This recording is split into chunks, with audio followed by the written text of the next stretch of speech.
Good morning and welcome to the Patriot Radio News Hour. Happy Thursday. We're getting closer to the weekend every second.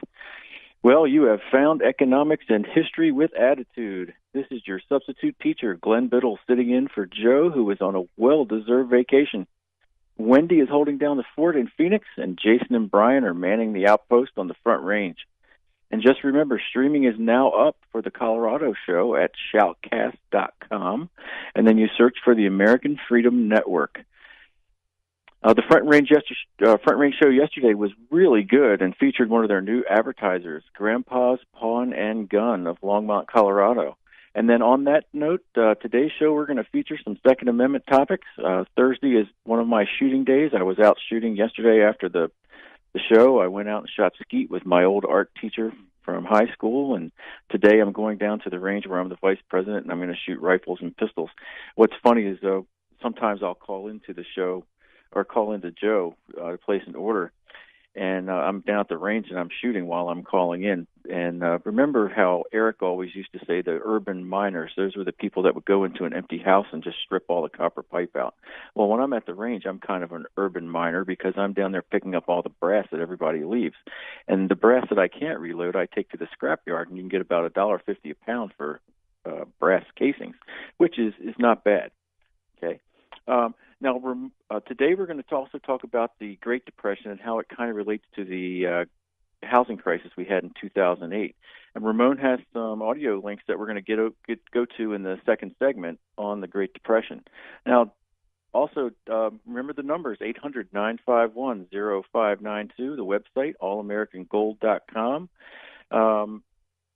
Since I'm your teacher and school's not out this summer, you have homework. It's on the website. And just to take a look at that, remember we have the USA debt clock. I want you to go on there and take a look at the debt. Remember, you're focusing on the upper left-hand corner, and you're going to look at the debt, and you're going to do a screenshot of that and just put that picture up on your desktop.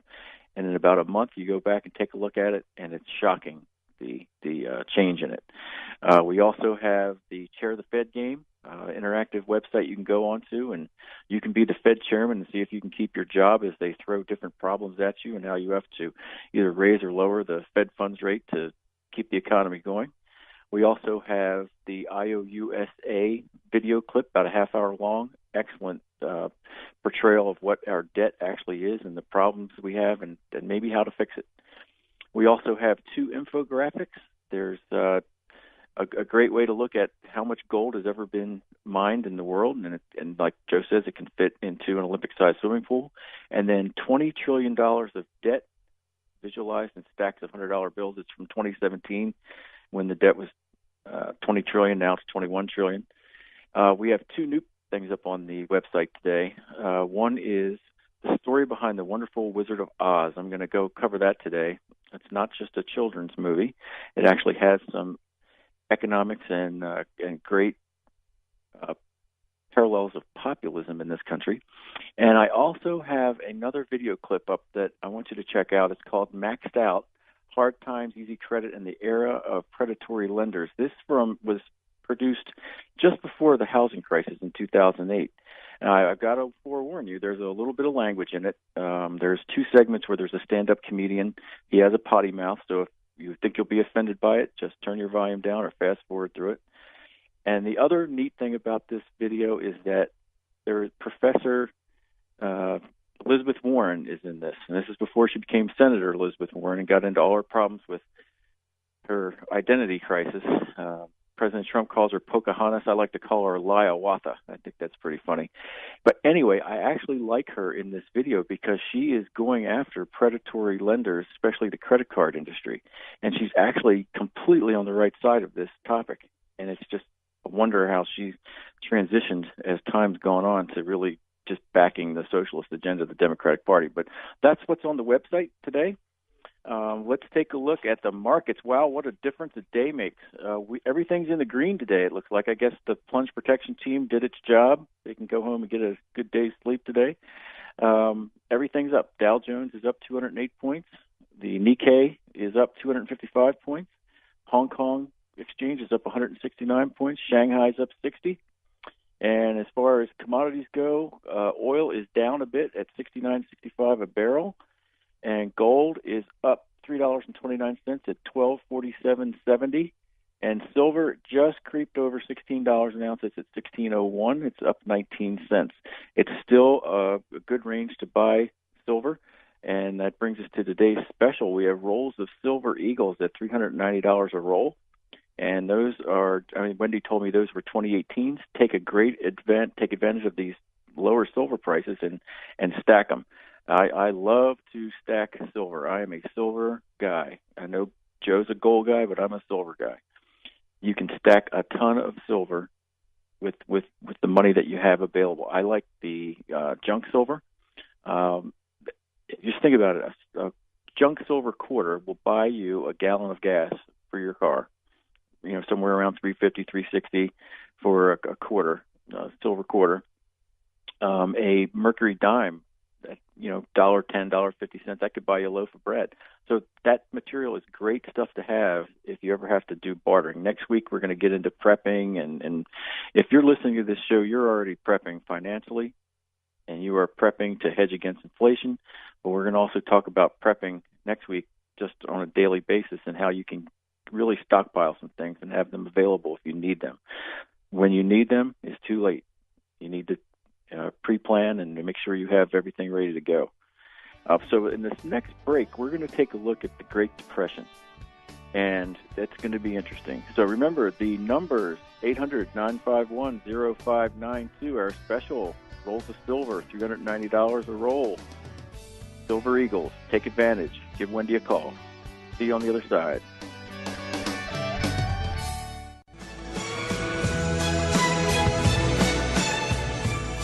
And welcome back to the Patriot Radio News Hour. It's a Thursday. We're getting closer and closer to the weekend, and everybody's looking forward to that. We're going to start off this segment by, the topic is the Great Depression, but I want to kind of relate it, and this is a great way to teach things to kids. You show them something that happened back in history, and then you relate it to something that happened recently so that kids can kind of go full circle and it registers. It's kind of easy for us also to take a look at that ourselves. And so at first, let's start off with a quote, and it says, "Those who forget the past are doomed to repeat it." And that's George Santayana. And so if we look at the Great Depression, what caused it? Everybody thinks it was the stock market crash that caused it, but there was a lot of factors that were going on. The end of World War I and the payment of reparations from Europe and loaning money to Europe to Germany especially, so they could pay back their loans to the Allies and pay back their debts for the war reparations. That was a big deal. Now, a lot of that contributed to it. Also, a slide in demand in the United States also contributed to it. And there's a lot more to it. But you have to also think, what were people thinking and what were they feeling when this hit in America? Because we'd never really gone through that. I mean, you were just coming out of the Roaring '20s. Everything was great in America. So, Ramon, if you could go ahead and play clip 1 for me, we'll call this Charles Merrill's warning. Stocks were becoming a national pastime. Americans bought millions of radios and shares in the company that made them. As cars became popular, so did auto stocks. The demand for stocks pushed prices through the roof. Between 1924 and 1929, the Dow Jones Industrial Average shot up more than 300%. You had a lot of people in the market that knew nothing about the market except they were going to make some quick money. And the thing was obviously overblown.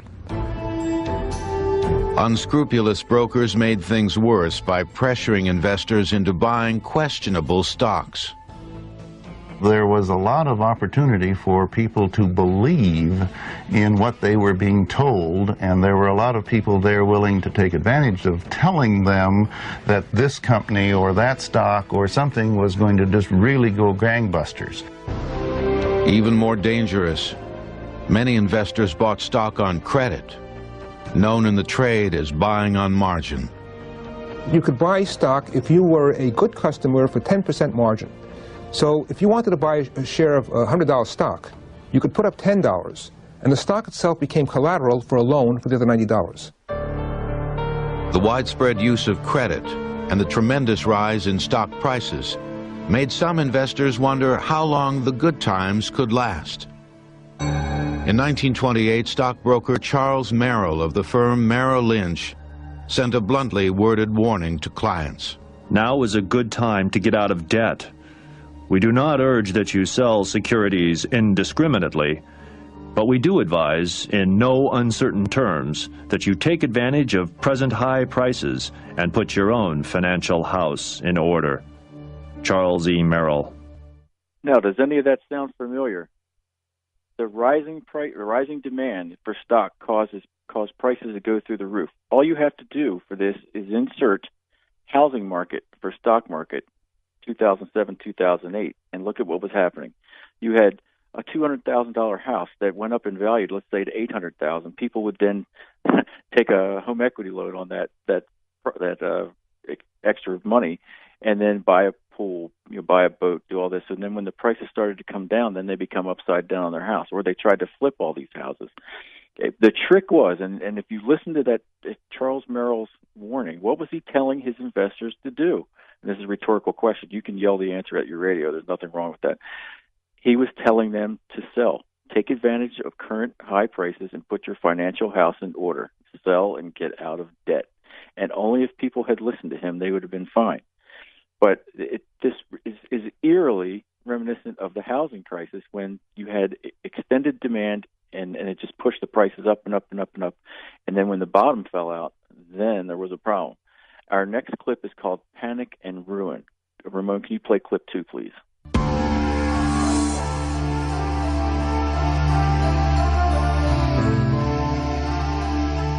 Disaster struck Wall Street in October of 1929. Consumer spending on big-ticket items hit a slump, causing several key stocks to decline. The drop sparked a rash of margin calls, where brokers demanded that investors put more cash into their stock market accounts. This was the risk of buying stock on credit. When a stock shrinks in price, it's no longer valuable enough to be collateral for the loan. Investors must put up cash or margin to even the scales. If they don't, their account will be liquidated.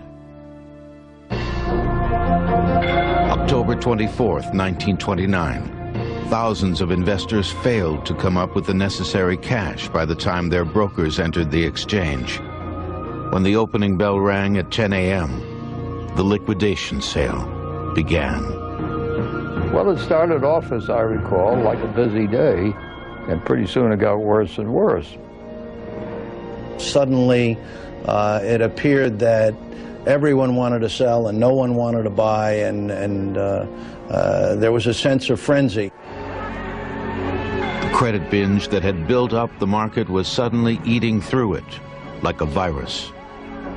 The imbalance between sellers and buyers pushed all stock prices lower, forcing margin calls on other investors and more liquidation. So many shares were sold so quickly that the ticker was running 4 hours late. Thousands of investors flooded the financial district, desperate for news. That was clip 2, Panic and Ruin. And so demand for big-ticket items slumped. And if you could look back into history at the housing crisis, nobody wanted these high-priced houses anymore. So now that you have a liquidation sale of these houses, and people are upside down in their mortgages, and now you have a huge problem. I often ask my students in my class when we talk about economics items, which is more important, supply or demand? What is more important? And I just let that hang out there for a while, and then the kids, they'll say, how many hands for supply? How many hands for demand? How many just don't know? And kids think they know what the answer is, but then I'll say, okay, think about going into Walmart. Walmart is the epitome of supply. When you walk in there, you grab your cart, and then what are you? Well, you are demand. There's tons of supply. It's up to you to go in there and maybe be the purchaser and buy. That's demand. Think about it in your hometown. How many pizza places are there? In my hometown, there's probably 11 or 12. And so you have plenty of supply, but they don't survive unless there is demand. So at this point, there was no demand for stocks and now the prices are falling. And then the housing crisis, and now there's no demand for houses, so the prices are falling, and people are just getting destroyed. Okay, Ramon, can you play clip 3? This is titled Losses. The drop was staggering. General Electric went from more than $1,600 per share to $154. General Motors, $1,075 to $40. The Dow Jones Industrial Average fell 89%. $72 billion in investments wiped out. And people who had their whole life savings tied up in Wall Street vanished. It's out. No more. Zero. A person went from $500 to $15,000, and now he's down to zero. Okay, so think about that. $72 billion in losses. And I used to love to listen to G. Gordon Liddy's radio talk show, and he would always break down, let's say if he said $72 billion, he'd say, well, that's $72,000 million. And when you say that, it sounds much worse than what it is. And if you take a look at this, the housing market in 2008, if you had a house that was at, let's say, $200,000, it goes up to $500,000, then it goes back down below $200,000, you're in bad shape. And people lost their shirts. They lost their shirts in 1929. They lost their shirts in 2008. It's very distressing when we see this. And like I said at the beginning of this, those who forget the past are doomed to repeat it. And look at what's happening right now with the way the Federal Reserve is blowing up the bubble of the housing market again. It's gonna pop, and you don't want to be caught in this and not being able to pay your mortgage. I don't believe it. It's hard to understand how people will get right back into this market and try to play it when they got beaten down in 2008. Here they are again now in 2018, and they're playing the same game. And it's all the Fed's blame on this because they just make the money too easy, and they're making it a little bit harder now with rising interest rates, and it's a little bit more costly to get a mortgage. But I guess they're trying to slow it down a bit. But it's careless for both the Fed and it's careless for actually the person that's trying to invest in that. Okay, so those clips are actually pretty neat. That came from Modern Marvel Series 3 and then Episode 8. So this is an old one. The Modern Marvel series has been around forever. And it was kind of interesting to see, if you ever watched that series, how great they go take deep dives into different topics. Okay, now we're going to move on to The Wizard of Oz. Now, this was the first Technicolor movie that was made. There were two in 1939. One of them was The Wizard of Oz. The other was Gone with the Wind. And I use this in my class to teach symbolism as far as teaching populism. Now, back during this time that Frank Baum wrote this story, there was a kind of a battle between what type of money standard were we going to have: gold, silver, greenbacks, what was it going to be? So you had gold bugs, those are the ones that favored gold, and you had silverites, those are the ones that favored silver. I have a great article here. This is up actually on the website as well. So it's called The Story Behind the Wonderful Wizard of Oz, a parable about populism, money reform, and the 1890s Midwestern political movement led by William Jennings Bryan. The Wonderful Wizard of Oz. The Wonderful Wizard of Oz was first published in Chicago in 1900. Its author, L. Frank Baum, was the editor of a South Dakota newspaper and supporter of William Jennings Bryan, who stood 3 times unsuccessfully as a U.S. presidential candidate for the Democratic Party.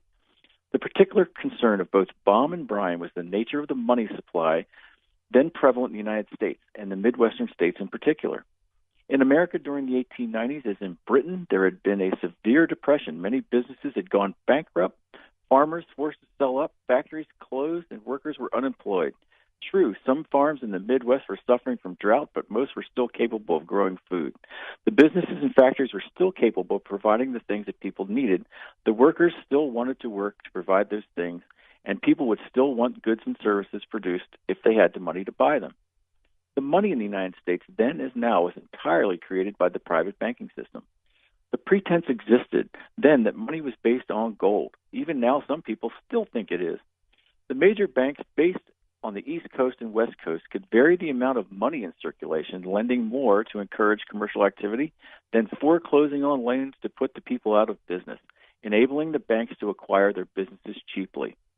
Baum and Bryan wanted the money to be based on silver, not gold, as silver was more readily available in the Midwest, where it was mined. Such a money supply could not be manipulated by the banks. So the story of the Wizard of Oz starts with a cyclone in the form of an imagined electoral success for Brian, based on populace that would have been in the Midwest. Dorothy, sort of a proverbial every woman, lands on the Wicked Witch of the East Coast bankers, killing her, so freeing the Munchkins, the downtrodden poor. But the Wicked Witch of the West Coast bankers, remains loose. To deal with her and get back to Kansas, which is normality, the Good Witch of the North, representing the electorate of the North, this is less than 40 years after the Civil War, tells Dorothy to seek out the Wizard of Oz, Oz being short for ounce, the means of weighing both gold and silver.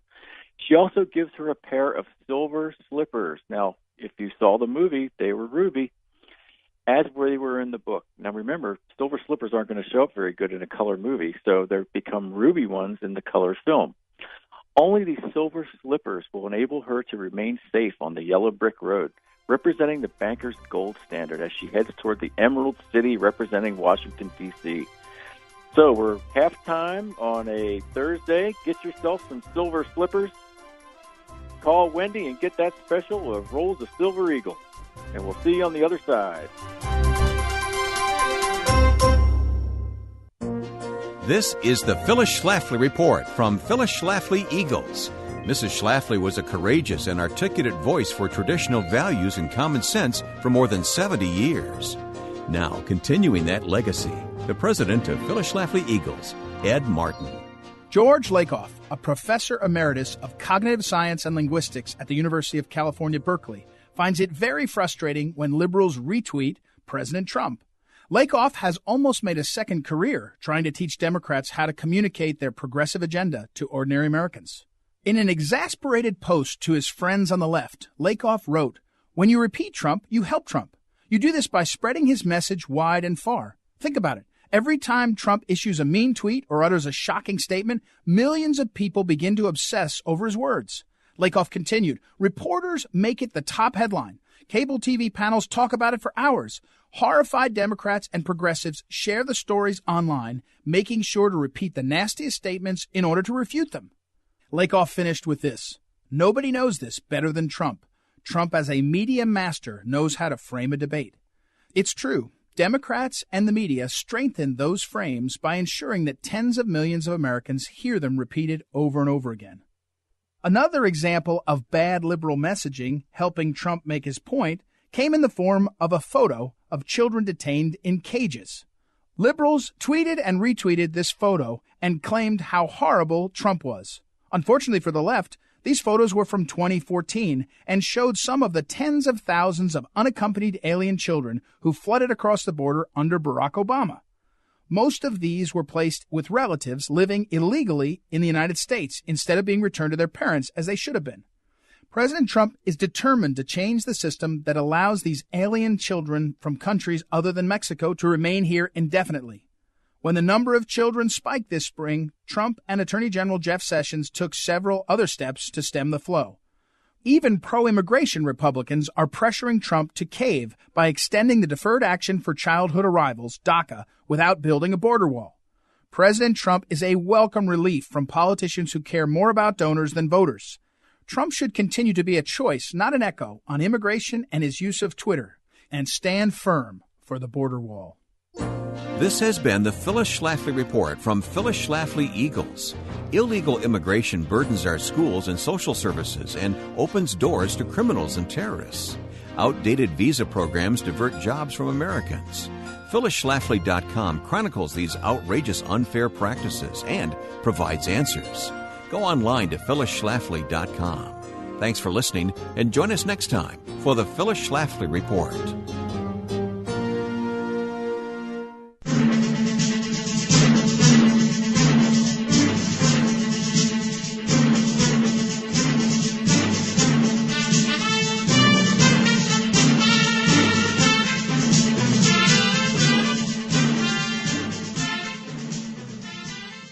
Coming back into the theme from the Rat Patrol, and that was such a great show. I watched that when I was growing up. And if you watch it today, it seems kind of silly because the Germans and the Americans were only like 2 sand dunes away from each other every week, and nobody ever really got killed. Just the actors that you never see again would get killed. But other than that, it was just a great show. Love the Rat Patrol.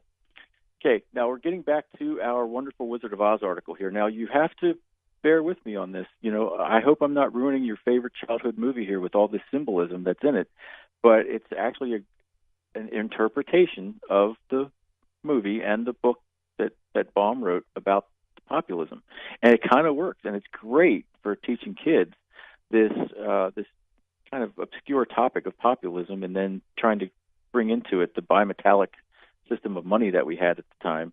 So it's actually very neat. So let's move on here. Okay, on her journey, Dorothy encounters a scarecrow representing the farmers who do not have the wit to understand how they can end up losing their farms to the banks, even though they work hard to grow the food to feed a hungry nation. If only they could think it through. Remember, if only I had a brain. Next, she encounters the Tin Woodsman representing the industrial workers, rusted as solid as the factories of the 1890s Depression, and who have lost the sense of compassion and cooperation to work together to help each other during hard times. Also, a spell cast upon him by the Wicked Witch of the East meant that every time he swung his axe, he chopped off a bit of himself. He downsized. Then the growing party encounters a cowardly lion representing the politicians. This is alluded to as William Jennings Bryan. These have the power, though the power of Congress and the Constitution, to confront the wicked witches representing the banks, but they lack the courage to do so, the cowardly lion. And what was he seeking? Okay. He was seeking courage. Dorothy is able to motivate these 3 potent forces and leads them all towards the Emerald City, Green, where greenbacks had once come from, and an encounter with the omnipotent and wonderful Wizard of Oz. The Wizard of Oz is initially quite majestic and apparently awesome, but he turns out to be a little man without the power that the people assume he possesses. He does, of course, represent the President of the United States.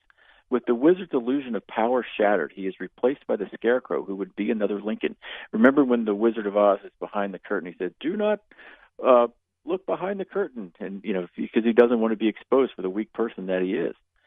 The Wicked Witch of the West, fearful of her own power, then attempts to destroy Dorothy, but is herself dissolved in a bucket of water as rain relieves the Midwest drought and saves the farmers' livelihoods and prevents repossession by the banks. So the Wicked Witch of the West represents drought and mortgage bankers, and remember when they pour the water on her, she goes, "I'm melting," and she just goes away. And the Plains Indians, if you remember that, the flying monkeys, they represent the Plains Indians that were bought off with their caps of gold. So there's just so much symbolism in this. In fact, you can almost read too much into it if you want to. I've sometimes heard that Toto represented the teetotaler movement, the temperance movement. Now, I believe that's a stretch, but it's interesting. So if you remember, now we're going to finish up here. The Good Witch of the South, representing the Southern electorate, tells Dorothy that her silver slippers, silver-based money, are so powerful that anything she wishes for is possible, even without the help of the wizard. Dorothy wishes to go home, and there all is now well, because the land is stable and abundant money supply. Now, if you remember the movie, when it started off, it's gray, it's black and white, and when she encounters the traveling salesman, he later turns out to be the president. All the farm workers were the people that she meets on the journey: the Tin Woodsman, or the Tin Woodsman, the Scarecrow, and the Cowardly Lion. So they were, and she said, "You all look so familiar to me." So it's still a pertinent message. It ends this famous modern American fairy tale. It's a true message. It's been lost to the mist of time and the demands of Hollywood, but its message is no less pertinent now than it was written. William Jennings Bryan was neither the first nor the last American politician to try to reform the U.S. money supply. In fact, 2 money reformers achieved the office of president and attempted to put the money reform into action.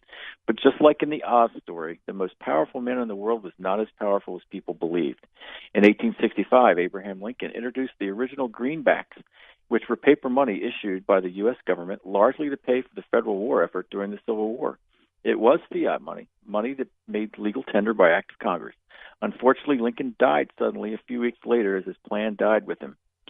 And then in 1963, President John F. Kennedy issued Executive Order 1110, which would have removed the power of money creation from all U.S. banks, including the privately owned Federal Reserve, and invested that power in the U.S. government. Unfortunately, Kennedy died suddenly a few weeks later, and his plans died with him. So I guess if you're going to go up against the Fed, you've got a problem. The only time that we really got rid of a central bank was when Andrew Jackson got rid of the second bank of the U.S. And I should hate Andrew Jackson because my distant relative, Nicholas T. Biddle, was in charge of the second bank of the U.S. And between him and Henry Clay, they tried to do a power play on Andrew Jackson, and he shut him down. And it was a savage move by Andrew Jackson in an election year to do away with the second bank of the U.S. And then he took all the money out of the second bank of the U.S. and put it in what's called private pet banks. And that kind of backfired in a way because then these banks started printing a lot of money on their own, and that led to other problems down the road. But I love Andrew Jackson. He did great things. He actually paid off the debt. He wanted to get rid of paper money, and he wanted to go on the gold standard.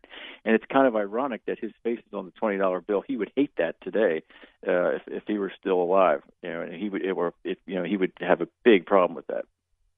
So, interesting story. Do with it what you will. It's up on the website. You either agree with it, disagree with it, but give it an open mind. It's actually very interesting. And the kids eat it up. They absolutely love this story. It's harder for adults because, we've loved that movie for such a long time, and we don't like wrinkles thrown into our easy way. So here we are disturbing the comfortable when I read you this story. Now, to further disturb the comfort of our audience, let's talk about the Second Amendment. Now, this is my wheelhouse because when I was in the military, I was a firearms instructor, and I got my first gun when I was 12 years old. It was a Ruger 1022 rifle. I still have that gun. I've rebarreled it 4 times. I've shot out 4 barrels. My dad and I would go out on weekends and shoot a brick of 22s, which is 500 rounds. And so I am a Second Amendment guy. And I'm going to read the Second Amendment to you here real quick. A well-regulated militia being necessary for the security of a free state, comma, the right of the people to keep and bear arms shall not be infringed. Now, the founding fathers who wrote this were excellent grammarians. They knew exactly what they were saying. It's just later generations want to pick it all apart and parse it. But where that comma in the middle of it is where the big argument takes place, because the first part of it, a well-regulated militia, that the anti-gunners think, only the government should have guns then. And then the second part of it, the right of the people to keep and bear arms shall not be infringed. This is the pro-gun side that says, if the people are the people in all the other amendments, why are we not the people in the Second Amendment? And so we should definitely have our own right to keep and bear arms. Now, the Second Amendment goes back to the Lexington and Concord at the beginning of the American Revolution, and the Midnight Ride of Paul Revere. And one of the things that kind of lost in some of, but we'll get to this on the other side, Paul Revere did not say the British are coming. Okay, and we'll talk about that on the other side.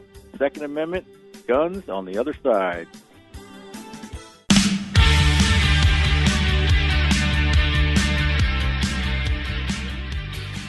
And we're back, Patriot Radio News Hour. We're talking guns because this is my shooting day, and that's what I like to talk about. Because we left off with the Second Amendment and how that one comma and then really kind of gets everything messed up. So if we take a look at Paul Revere, the Lexington Concord, Paul Revere did not say the British are coming as he's doing his warning ride. It could have been 3 old ladies walking down the road. They were all British back then. So the British are coming. The British are coming.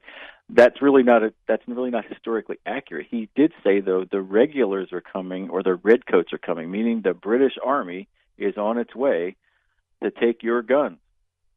And all the politicians, they said, "Oh no, we don't want to take your guns at all." Sure, they do. They definitely want to take your guns. Look at and I'm going to ask you a series of questions here in a bit, and I hope you know some of the answers. Some of these answers might be a little hard for you to come up with. Okay, so our Second Amendment is born out of Lexington and Concord, and that's non-debatable. That's where it comes from. And the British were looking to come in and take the guns from the militia so that they could not fight back.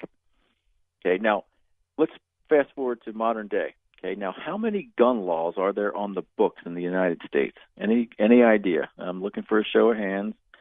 I've got a bunch of show of hands. I see some hands. Okay, if you said 10,000, you would be wrong.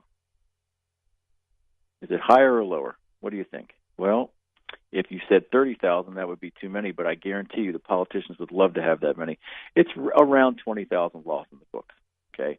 Now, every time a shooting happens or every time there's a gun incident, the politicians come out and say, well, we just need sensible gun control laws. Well, guess what? They're already on the books if they were just enforced.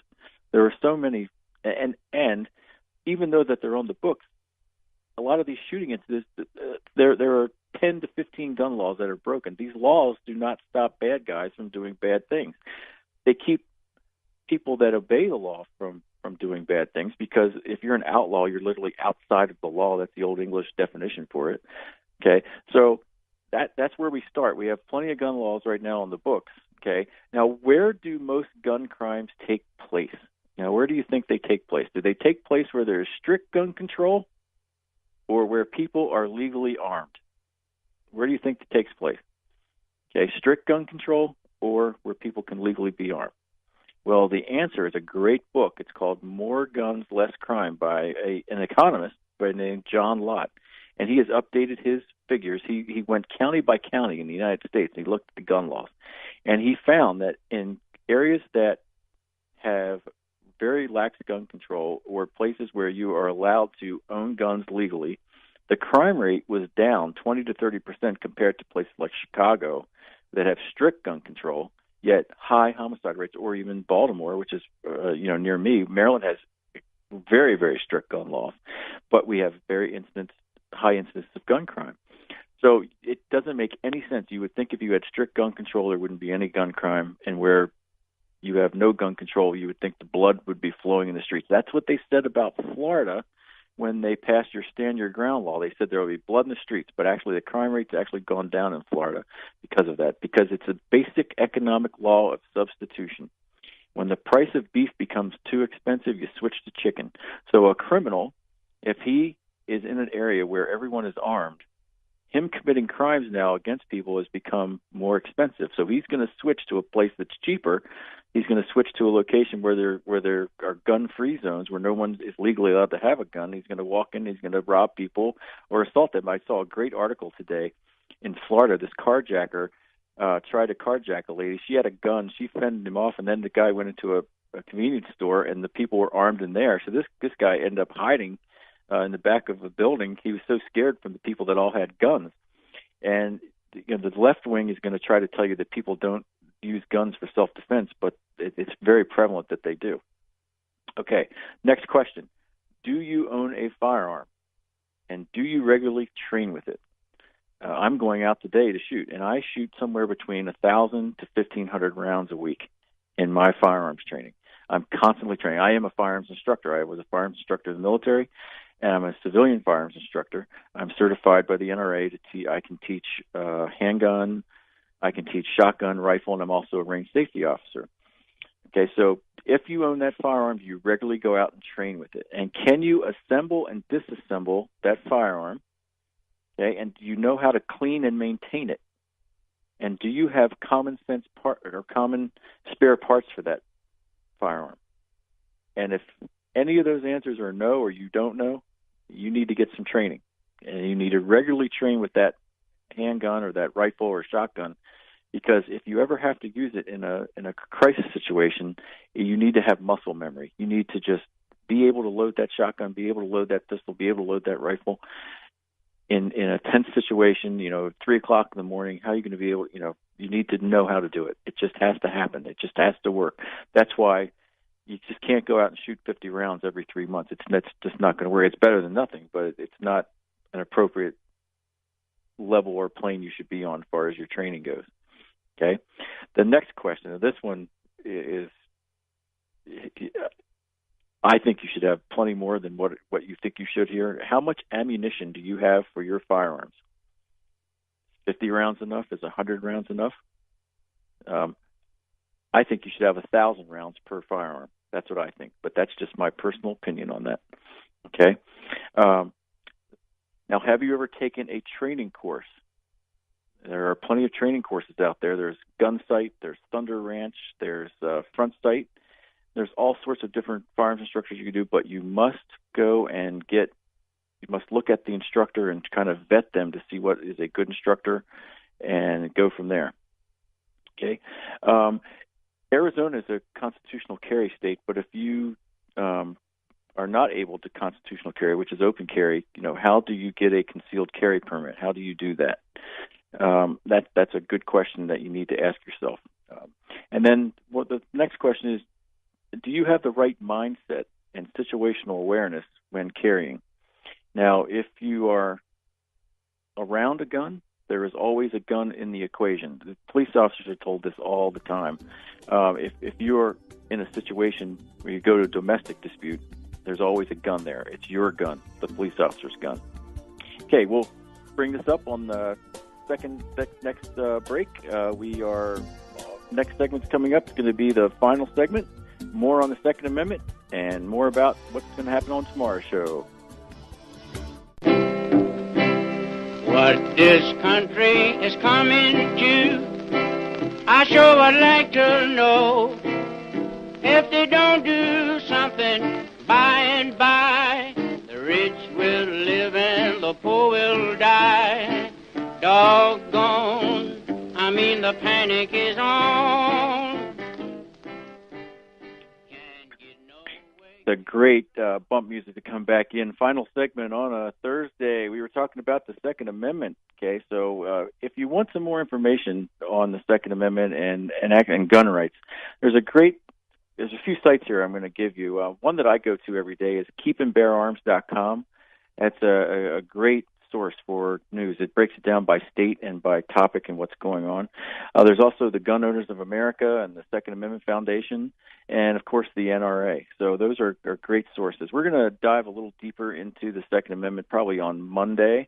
Tomorrow we're going to have Jason on in the second segment. We're going to do a little game show. It's going to be famous person quotes, and we're going to quiz Jason, and we're going to quiz even Ramon can play if he wants to tomorrow. I think it'll be a great time. And we're going to also just talk about some more current events, maybe some recycling tomorrow. If we talk about our special again, we have Silver Eagles at $390 a roll. Those are 2018 Silver Eagles. So stack that silver, get yourself some silver slippers like we talked about today with the Wizard of Oz. You can't go wrong with that. You click those Silver Eagles together and the magic happens. So that's great. Looking at the markets, well, nothing's really changed. We're still in the green. The NASDAQ is up 92. The Dow Jones is up 213. The Nikkei is up 255. Hong Kong is up 169. Shanghai is up 60. Gold is at $1247.30, and silver is dead even at $16 an ounce. So that's great for today. Let's do this day in history real quick. Okay, so in 1941. Moscow is bombed for the first time by the Luftwaffe. In 1957, U.S. Surgeon General reports that there is a direct link between smoking and lung cancer. And in a related story, water is wet. Who could not have figured that one out? In 1974, G. Gordon Liddy and John Ehrlichman and two others are convicted of perjury in connection with the Watergate scandal. G. Gordon Liddy, I loved him when he was on Miami Vice. I mean, he was never out of character. He was the Captain Real Estate. He was just an interesting fellow. If you read his books, amazing guy. In 1984, Democratic presidential candidate Walter Mondale chooses Geraldine Ferraro as his vice president and running mate. Okay, a notable verse today. Notable birth. 100 BC, Gaius Julius Caesar, general and statesman, is born. In 1854, George Eastman, the photographic pioneer, Eastman Kodak Company. And in 1917, Andrew Wyeth, an American painter. He's most famous probably for his Helga paintings. They were kind of discovered. No one really had known he had done them. I actually saw those on display at the National Gallery of Art in D.C. That was very neat to see.